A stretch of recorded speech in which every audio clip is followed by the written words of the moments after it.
हिंदी में क्रिया चैप्टर के शॉर्ट रिवीजन की क्लास में आपका स्वागत है। क्रिया को दो भागों में बांटा गया है। पहला रचना यानी कर्म के आधार पर और दूसरा प्रयोग के आधार पर। रचना के आधार पर दो भागों में बांटा गया है, सकर्मक और अकर्मक। अकर्मक का मतलब है जिसमें कर्म ना हो और सकर्मक का मतलब है जिसमें कर्म हो। तो कर्म है तो इसलिए इसको दो भागों में बांटा गया है, एक कर्मक और दो कर्मक, यानी या तो एक कर्म होगा या दो कर्म होगा।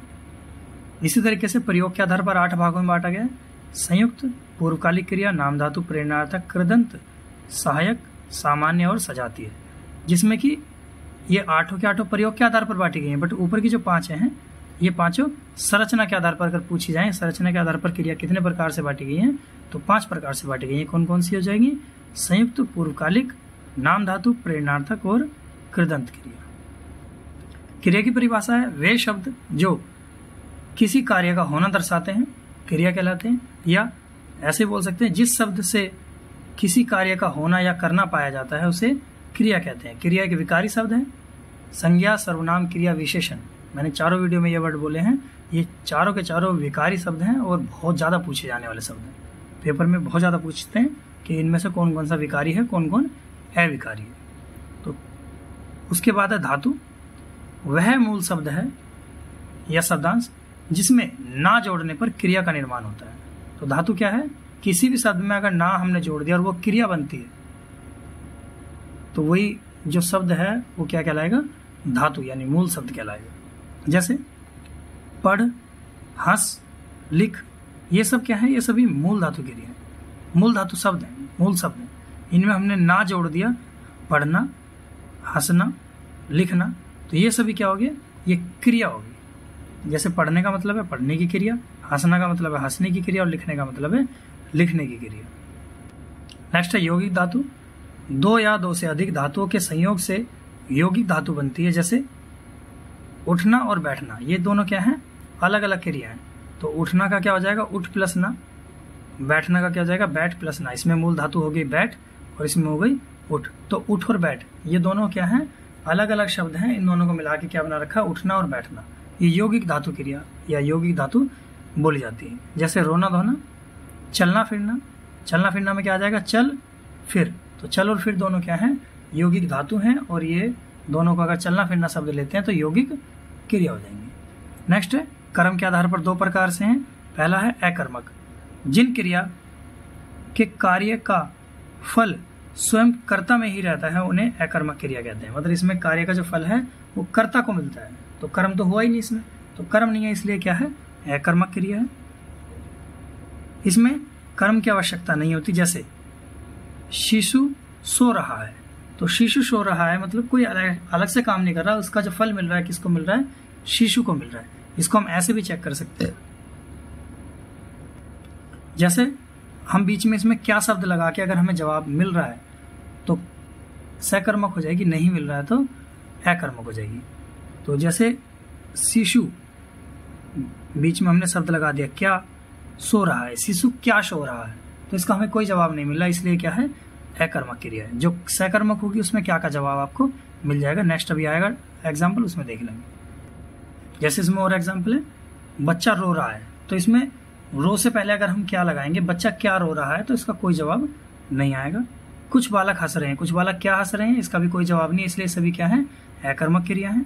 चिड़िया आकाश में उड़ती है, चिड़िया आकाश में क्या उड़ती है, तो क्या का जवाब हमें नहीं मिल रहा है, इसलिए सभी अकर्मक क्रिया में आ जाएंगे। राजेश दौड़ता है, अरुण टहलता है, मेघनाथ चिल्लाता है, राम बाजार जाता है, मेरे हाथ खुजलाते हैं, मोहन सारा दिन सोता है, रमन खुशी से नाचता है, बादल बरस रहा है और वह पानी में तैर रहा है। यहाँ सभी क्या हैं? इनमें सब किसी में भी क्या का जवाब नहीं मिलेगा, इसलिए सभी अकर्मक क्रिया हैं। और इन सभी क्रियाओं का जो मतलब सेंटेंस का जो फल मिल रहा है किसको मिल रहा है? वो कर्ता को मिल रहा है। कर्ता को फल मिल रहा है, इसलिए यहाँ पे कर्म किसी प्रकार का नहीं है। दूसरा इसमें सकर्मक क्रिया, जिस क्रिया का प्रभाव कर्ता को छोड़कर कर्म पर पड़ता है उसे सकर्मक क्रिया बोलते हैं। इसमें कर्म की आवश्यकता होती है। जैसे रमन पढ़ता है, तो इसमें हम अगर क्या शब्द लगाएंगे यहाँ पे बीच में? रमन क्या पढ़ता है, तो कुछ ना कुछ हमें जवाब मिल जाएगा। किताब पढ़ता है, कॉपी पढ़ता है, कुछ ऐसा तो है नहीं पानी को पढ़ेगा, या समुद्र को पढ़ेगा। भाई कॉपी किताब ही पढ़ेगा तो पढ़ने की जो चीज़ है उन्हीं को पढ़ेगा। या सोहन लिखता है, सोहन क्या लिखता है, तो सोहन कुछ ना कुछ लिख रहा होगा, तो इसलिए हमें क्या का जवाब यहाँ पे मिल जाएगा। सोहन खाना खा रहा है, तो सोहन क्या खा रहा है, कुछ खाने की चीज़ होगी, कोई पदार्थ होगा, उसको ही खा रहा है। ऐसा नहीं पत्थर या ईंट वगैरह कुछ ऐसी अलग से चीज़ खाएगा, मतलब जो चीज़ फिक्स है, जो हमें पता है कि हाँ ये चीज़ हो सकती है, पॉसिबल है, क्या का जवाब मिल रहा है, तो वही सभी क्रिया किस में आ जाएंगी, सकर्मक क्रिया में आ जाएंगी। राधा मूर्ति बना रही है, तो राधा क्या बना रही है, मूर्ति बना रही है। या सोहन क्या खा रहा है, खाना खा रहा है। ठीक। मोहिनी पानी पी रही है, मोहिनी क्या पी रही है, पानी पी रही है। बच्चा पुस्तकालय में पढ़ता है, बच्चा पुस्तकालय में क्या करता है, पढ़ता है। रमन सेब खाता है, मोहिनी गाना गा रही है, और गीता फूल तोड़ती है। तो इन सभी में क्या है, इन सभी में कर्म पर प्रभाव पड़ रहा है, कर्ता पर कम प्रभाव है, कर्म पर ज्यादा प्रभाव है, तो सभी सकर्मक क्रिया है। जैसे रमन पढ़ रहा है तो इसमें पढ़ने पर प्रभाव है, लिखने पर प्रभाव है, या खाने पर प्रभाव है, या मूर्ति बनने पर प्रभाव है, तो सभी का जो प्रभाव है वो कर्म पर है, इसलिए सभी सकर्मक क्रिया है। सकर्मक क्रिया को दो भागों में बांटा गया। पहला है एक कर्मक क्रिया। जिन सकर्मक क्रिया में केवल एक कर्म का बोध होता है उन्हें एक कर्मक क्रिया कहते हैं। जैसे रमन गेहूं पिसाता है या गेहूं पीसता है, सोहन झाड़ू लगाता है, अध्यापक ने छात्रों को पढ़ाया, हरीश अनार खाता है। तो यहाँ से भी क्या है, या रमन क्या पीसता है, गेहूं पीसता है, जवाब मिल रहा है। सोहन क्या लगाता है, झाड़ू लगाता है, जवाब मिल रहा है। अध्यापक ने पढ़ाया, किसको पढ़ाया, छात्रों को पढ़ाया। हरीश क्या खाता है, अनार खाता है। तो यहाँ सभी में क्या है, क्या का जवाब तो मिल रहा है, पर सभी में कर्म जो है वो एक है, इसलिए यहाँ सभी क्या है, एक कर्मक क्रिया है। नेक्स्ट है द्विकर्मक क्रिया। जिन सकर्मक क्रियाओं में दो कर्म का बोध होता है, तो वहां सभी में क्या होगा, द्विकर्मक क्रिया होगी। इसमें किसको और क्या लगाकर हम पता लगा सकते हैं। जैसे राधा ने श्याम को हिंदी पढ़ाई, तो किसको पढ़ाई, श्याम को पढ़ाई, क्या पढ़ाई, हिंदी पढ़ाई। तो यहाँ दो कर्म के बारे में बात हो रही है, इसलिए यहाँ द्विकर्मक क्रिया है। रमन ने श्याम को थप्पड़ मारा, तो थप्पड़ किसको मारा गया, श्याम को मारा गया, और क्या मारा, थप्पड़ मारा। तो ये क्या है, दोनों में द्विकर्मक क्रिया है। हमने मोहन से मकान खरीदा, तो मकान किससे खरीदा गया है, मोहन से, और क्या खरीदा गया है, मकान खरीदा गया है। राजा ने ब्राह्मण को दान दिया। तो ये सभी में क्या है, दो दो कर्म है, इसलिए यहाँ पे क्या है, इनमें सब में द्विकर्मक क्रिया आएगी। नेक्स्ट है ऋषि ने कन्या को वचन दिया। तो ऋषि ने मतलब किसने वचन दिया, और किसको वचन दिया, कन्या को दिया, और क्या दिया, वचन दिया। तो ये सभी में इनमें द्विकर्मक क्रिया है। दूसरा, उसके बाद मैंने बताया था प्रयोग के आधार पर क्रिया को 8 रूप में बांटा गया है। पहला है संयुक्त क्रिया। जब कोई क्रिया दो क्रिया के संयोग से निर्मित होती है उसे संयुक्त क्रिया कहते हैं। जैसे वह खाने लगा, तो खाना और लगना ये दो क्रिया यहाँ पे हैं, दोनों, इसलिए क्या है, संयुक्त क्रिया है। वह पेड़ से कूद पड़ा, तो यहाँ दो क्रिया हो रही है, कूदना और पड़ना। घंटी बज गई, तो बज का मतलब बजना और गई का मतलब जाना, मतलब गाना। माँ ने प्रसाद बांट दिया, तो बांटना और देना। यहाँ सभी में क्या है, इनमें दो दो क्रियाओं का प्रयोग हो रखा है, दोनों क्रियाओं को जोड़ के शब्द बनाया गया, इसलिए क्या है, संयुक्त क्रिया है। नेक्स्ट है अर्थ के आधार पर संयुक्त क्रिया के 11 भेद हैं। पहला आरंभ बोधक। इसमें क्रिया के आरंभ होने का बोध होता है। जैसे वह बैठे बैठे सोने लगा, लक्ष्मण खेलने लगा, मतलब अचानक से जो चीजें स्टार्ट हो रही है उनके बारे में बात हो रही है, तो ये आरंभ बोधक हो जाएगा। दूसरा है समाप्ति बोधक। छात्र कक्षा में जा चुके हैं, राधा खा चुकी है, जो कार्य समाप्त हो गया, उन सभी में समाप्ति बोधक आ जाएगा। तीसरा है अवकाश बोधक, जहां कार्य को संपन्न करने में अंतराल का बोध हो। जैसे लक्ष्मण युद्ध को नहीं जीत पाया, माला सो नहीं पाई, तो ये सभी में क्या है, अवकाश बोधक है। किसी अवकाश बोधक का मतलब है किसी कारण से वो कार्य रुक गया है। अवकाश का मतलब भी तो ये होता है छुट्टी मिल गई है, तो यहाँ पे वही है। नेक्स्ट है अनुमति बोधक। इससे कार्य किए जाने की अनुमति का बोध होता है। जैसे राधा को बोल दो, उसे जाने दो। नेक्स्ट नित्य बोधक। इसमें कार्य को निरंतरता का बोध होता है। जैसे हवा चल रही है, कंटिन्यूटी दर्शाई जाएगी इसमें नित्य बोधक में। नदी बहती रहती है, ये दोनों काम कैसे हैं, जो लगातार चल रहे हैं। नेक्स्ट है आवश्यकता बोधक। इसमें कार्य की आवश्यकता का बोध होता है। जैसे मोहन इस काम को जरूर करना चाहिए, मुझे रविवार को भी विद्यालय जाना पड़ता है। तो यहाँ सभी क्या है, आवश्यकता दिखाई गई है। नेक्स्ट है इसमें निश्चय बोधक। इसमें क्रिया की निश्चितता का बोध होता है, जैसे तुम देर करोगे तो मैं चला जाऊंगा, फिक्स कर रखा है इसमें। आरती ने कहा कि वह वर्दी हासिल करेगी, तो यह सभी क्या है, निश्चय बोल रखा है कि हाँ मैं इस काम को फिक्स करूंगा या करूंगी। नेक्स्ट है इच्छा बोधक। इसमें कार्य करने की इच्छा का बोध होता है, मैं अब सोना चाहता हूँ, वह घर जाना चाहता है।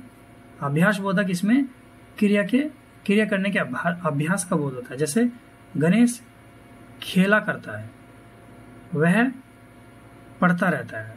वे काम है जो कंटिन्यू चल रहे हैं, अभ्यास हो रहा है जिनका लगातार। नेक्स्ट है शक्ति बोधक। इसमें क्रिया करने की शक्ति के भाव का बोध होता है, जैसे रीता बर्तन धो सकती है, अमित चल सकता है, उनके मतलब कितना वो काम कर पाएंगे उसके बारे में बात हो रही, तो वो क्या हो जाएगा, शक्ति बोधक हो जाएगा। नेक्स्ट है पुनरुक्त बोधक। इससे समान ध्वनि का बोध होता है, जैसे रमेश पढ़ाई लिखाई करता है, दोनों की ध्वनि जो है पढ़ाई लिखाई एक जैसी है, लास्ट में ई प्रत्यय। रीता विद्यालय आया जाया करती है, आया जाया में भी दोनों में क्या है, एक जैसा शब्द लग रहा है बोलने में। नेक्स्ट है दूसरा नाम धातु क्रिया। वे क्रिया जो संज्ञा सर्वनाम और विशेषण से बनती हैं उन्हें नाम धातु क्रिया बोलते हैं, जैसे लाठी से लठियाना, हाथ से हथियाना, बात से बतियाना, अपना से अपनापन, चिकना से चिकनाना, लोभ से लुभाना और गर्म से गरमाना। ये सभी क्या है, जो क्रिया संज्ञा सर्वनाम और विशेषण की सहायता से बननी है वो सभी नाम धातु क्रिया। नेक्स्ट है प्रेरणार्थक क्रिया। जब कर्ता स्वयं कार्य ना करे और किसी दूसरे को कार्य करने के लिए प्रेरित करे तो वहां पे क्या होगा, प्रेरणार्थक क्रिया होगा। जैसे ऐसी क्रिया के दो कर्ता होते हैं, प्रेरक कर्ता और प्रेरित कर्ता।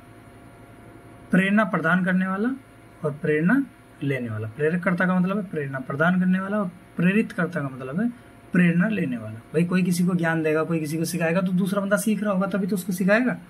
तो यहाँ वही दोनों बातें हो रही हैं। तो प्रथम प्रेरणार्थक क्रिया, क्रिया का वह रूप जिसमें कर्ता स्वयं भी कार्य में सम्मिलित होता हुआ कार्य करने की प्रेरणा देता है, उसे प्रथम प्रेरणार्थक कहते हैं।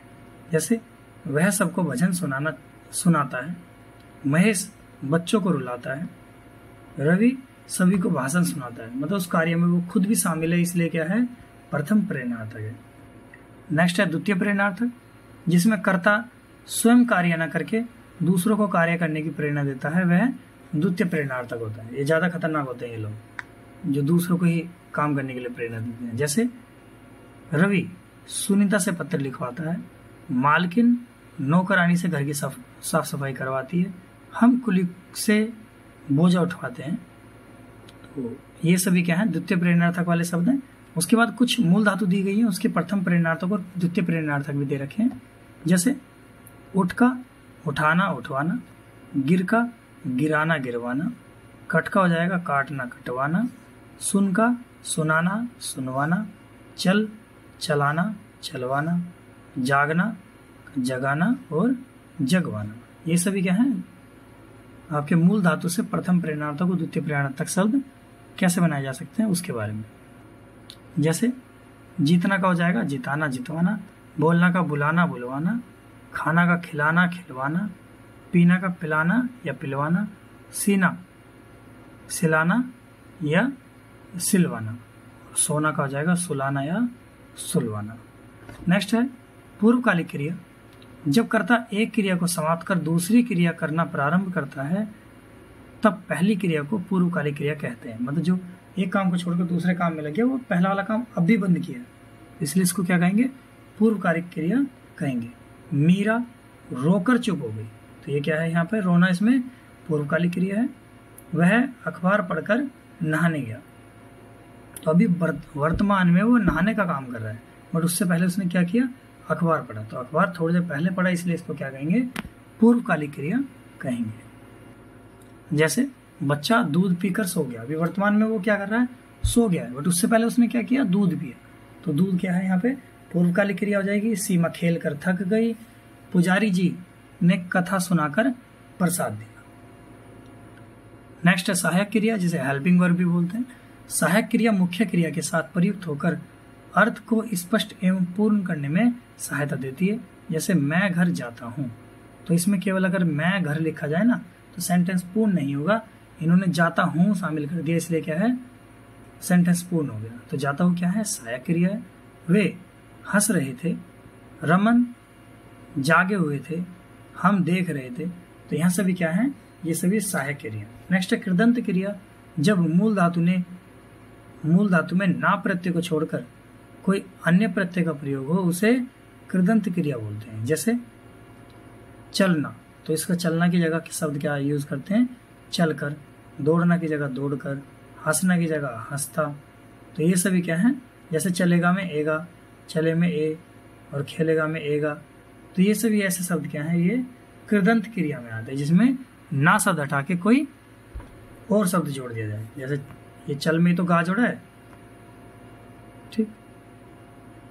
नेक्स्ट है सामान्य क्रिया। जब क्रिया को पूर्ण करने के लिए सिर्फ एक क्रिया पद की आवश्यकता हो उसे सामान्य क्रिया कहते हैं। जैसे रिंकी चलो, मोहन आया, चिंटू गया, सुनीता गई। तो ये सभी क्या है, एक शब्द की, एक क्रिया शब्द की आवश्यकता है, इसलिए क्या है, सामान्य क्रिया। नेक्स्ट है सजाती क्रिया। जब एक क्रिया शब्द को दो रूपों में लिखा जाए उसे सजाती क्रिया कहते हैं। जैसे भारतीय सेना ने अनेक लड़ाइयां लड़ी, विराट ने अच्छा खेल खेला, वह अनेक बोलियां बोलता है। तो बोलियां और बोलता है, तो जो शब्द एक जैसे शब्द लगते हैं सुनने में, वो सभी क्या कहलाएंगे, सजातीय क्रिया कहलाएंगे। उसने अच्छी चाल चली, हमने बहुत ऊंची चढ़ाई चढ़ी। नेक्स्ट है क्रियार्थक संज्ञा। जब किसी क्रिया का प्रयोग वाक्य में संज्ञा की तरह किया जाए तो उसे क्रियार्थक संज्ञा कहते हैं। यह सदा एक वचन पुल्लिंग के रूप में होती है। जैसे टहलना एक अच्छा व्यायाम है, टहलना स्वास्थ्य के लिए अच्छा है, देश के लिए मरना गौरव की बात है। तो ये सभी क्या है, ये सभी एक वचन शब्दों में लिया गया, इसलिए क्या है, क्रियार्थक संज्ञा। नेक्स्ट है अनुकरणात्मक क्रिया, जिसमें शब्दों का अनुकरण हो। अनुकरण मतलब एक ही शब्द को दोबारा बोला गया हो, उसी से कुछ मैच करता करता। जैसे हिन हिनाना, फड़फड़ाना, झंझनाना, भिन भिनाना, खटखटाना, भिन भिनाना, धड़धड़ाना, सनसनाना, थपथपाना और थरथराना। तो ये सभी क्या है, अनुकरणात्मक क्रिया है। इसी के साथ हमारा एक क्रिया वाला टॉपिक भी कंप्लीट हो गया। लगभग 18 मिनट लगी इसमें। धन्यवाद। ये सभी चैनल को सब्सक्राइब कर लेना ताकि नेक्स्ट वीडियो आते ही आपको सभी को पता चल जाए, और बेल आइकन को प्रेस कर लेना।